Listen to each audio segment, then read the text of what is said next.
Welcome back, everyone, to episode 3 of Built for More. It's a little bit noisy out here, so we do apologize if there is some background noise. We're sitting at a park. But today we wanted to talk about a topic that you came up with, and I think it's very important for people to understand, is silencing that inner voice and even where that inner voice comes from. So give a little explanation as to how you came up with this topic and how it's impacted your life. Yeah, it's just something over the years when I look back, I realized that anytime I had an idea or a thought about doing something, something different than what I had been doing, it never failed that thought would come into my head that nobody was, going to be interested, or it just wasn't the right time. It was going to fail. There were things that I wasn't seeing that it just wasn't going to work out. Why do you think? I've been the same way too. Like when I've done things in the past, why do you think we have this? I mean, we all have inner voices, right? I know myself, at least, I'm always hypercritical of myself. Like I've always been that way. I'm probably my own worst enemy, my own worst critic. And where do you think that I'm not saying just you in general, but just in people in general, like where do you think that comes from, that inner voice?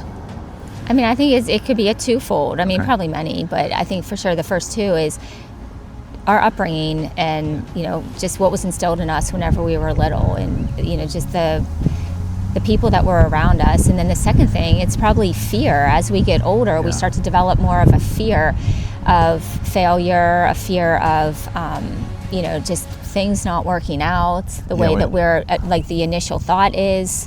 Yeah, when you think about look at kids, right? They're fearless. They do dumb shit. They have to try things. I feel like as we get adults, where we have the capacity to withstand more, but fear holds us back even more.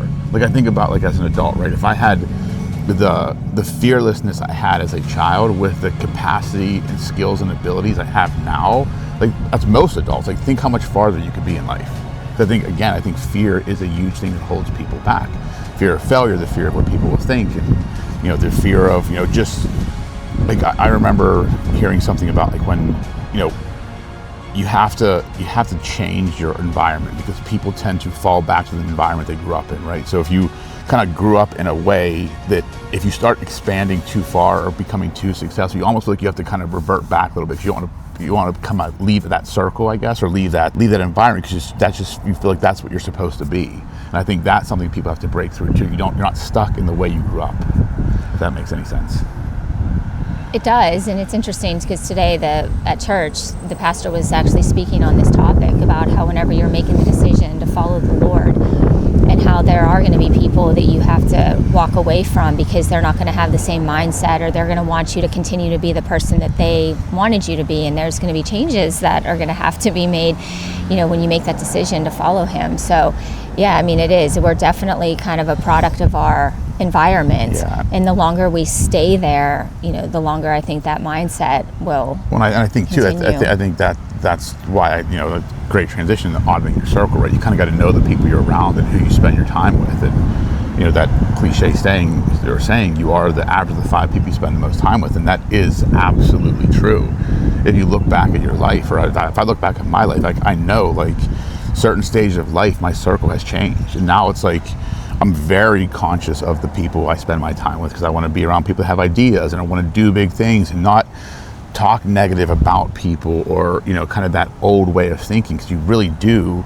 And as you change and as you develop as a person, be it spiritually, professionally, personally, I think some people you won't align with them anymore, and that's okay, right? I mean, you can part ways from people, and that doesn't mean you don't like them or hate them. It's just we're no longer in alignment the way we see the world. And I think you have to do that if you're going to expand in life. Right. I actually just had a conversation last week with a coworker about this, and how there's different seasons, and how people, our paths cross for a time being, and to learn from each other. But it's not, a lot of times it's not forever. And there is, that's the only way, in my opinion, that you grow and you change. You kind of learn from that person that you're around, and then you continue on, and vice versa, the other person as well. So I think it's kind of like a natural progression of life. Yeah, I mean, people are in your life for a reason, a season, or a lifetime, they say, and it's and there are a lot of people. If you look back, I know myself, there are a lot of people that you think are going to be there longer than they are, but when you reflect on it, they're there for a purpose, for a specific season. There was something I got from them, or they got from me, or both. There was an exchange of a benefit there. And if you always Like I try and look back at people that I don't want to say no longer associate with, but just that I'm not as frequently around. It's like there's not a reason that I avoid them. It's just we have different, goals in life. We have different things we want to do, and sometimes you have to just make that decision as a person to say, okay, how intentional am I with that time, right? Am I going to spend time with this person? Is it in alignment with the things I want to do in life, with the views I have in life, with the way I see the world? And I think when you start looking at life that way, it makes it a lot easier to say no to things and to really kind of like hone in who you are and who is in your circle. Yeah, you couldn't have said it any better. And it definitely applies to the fitness and to that piece of it that we're about to start doing. And that's another thing that really kind of brought us together, I believe, in doing this. Is just that background that we kind of had. We always had that love. It never left us over the years. I mean, we kind of had our tampered a little bit, ups and downs. Yeah, but it never left us. And so, that's another thing. Like as you get older, you find that it is a lot harder. And so those that kind of, when you surround yourself with like-minded, when it comes to this, it's easier then, and that's somebody there to kind of hold you accountable and that you can do it with, whenever you're kind of not feeling like it that day. And the other thing I'll say, we'll kind of wrap up this segment with this. I mean, the whole point of this is really just to inspire people, right? And to really just show people it can be done. It's funny because like I posted a couple of previews on like my social media, and like people have messaged me saying, oh, like I wish I could do that, you guys are in great shape. But I said, and my response is, you can just make a choice. Like too many people are finding excuses as to why they can't do it. Like we've done nothing special. All we've done over the past year or 2 years is literally the consistent work every day. Is it easy? No. Is it difficult? No. It's just hard. You have to make a choice. Like, do I like getting up at 4 o'clock in the morning? No. Do I like spending 45 minutes every morning on the treadmill? I mean, I enjoy it, but it's not like, oh my God, I kick my heels when I get up in the morning. But it's just, I want a certain result, so I have to do the work to get it. I think everybody makes choices. Like if you want it, you find a way. If you don't, you find an excuse. And I think there's too many people out there. The world has made it too easy for people to find excuses. Right. And if I can add one last point, there's going to be days, there are many, many days that I don't show up, right? I'll text you at the last minute and say, I'm not coming. I don't feel like it. I'm sleeping in. I got to bed late last night. Whatever the case may be. But the whole point and the most important is that you continue. That don't let that be then that you fall back into that standard. The next day, that you have, get up and push through it, because it really does matter. Yeah, it's funny that brings up a great point.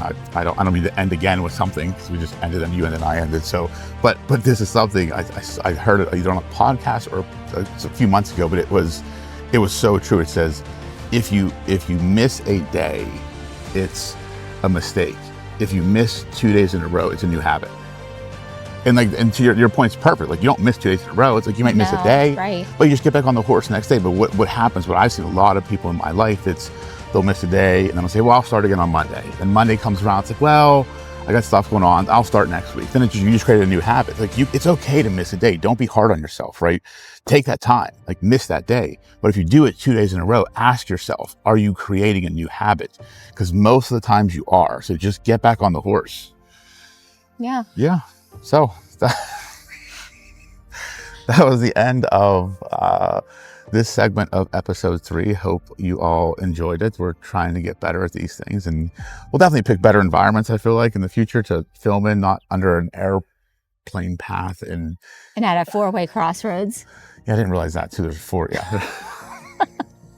There's a 4-way intersection, and we're underneath a flight path. So hopefully the audio will be decent when this gets published. But again, I hope you all enjoy this, which is really meant to just educate and entertain and hopefully inspire some of you out there. And if you haven't done so yet, subscribe to the channel, give it a thumbs up, leave us a comment, and we will see you on the next video.